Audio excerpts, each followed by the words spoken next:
જે સંવિધાનિક જગ્યા ઉપર રહીને દેશના ગૃહમંત્રી અમિત શાહ દ્વારા જે સ્ટેટમેન્ટ આપવામાં આવ્યું છે, તેમણે કીધું કે દેશમાં ફેશન બની ગઈ છે આંબેડકર આંબેડકર આંબેડકર આંબેડકર કરીને.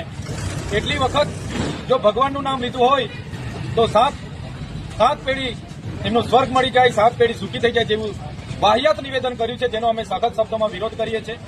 બાબા સાહેબ એ દેશના સર્વ સમાજના નેતા છે અને બાબા સાહેબે દેશના સંચાલન માટે સંવિધાનની રચના કરી છે. ત્યારે આજે દેશ ચાલે છે.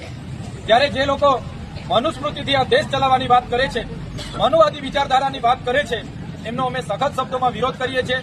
દેશના ગૃહમંત્રી અમિત શાહ પોતાની માફી માંગે, દેશ સામે પોતે માફી માંગે અને પોતે રાજીનામું આપે એવી અમે માંગ કરીએ છીએ. સાથે સાથે આવનારા દિવસોમાં ગુજરાત સહિત સમગ્ર આદિવાસી વિસ્તાર અંબાજીથી ઉમરગામ સુધી જ્વલંત કાર્યક્રમો આપવામાં આવશે.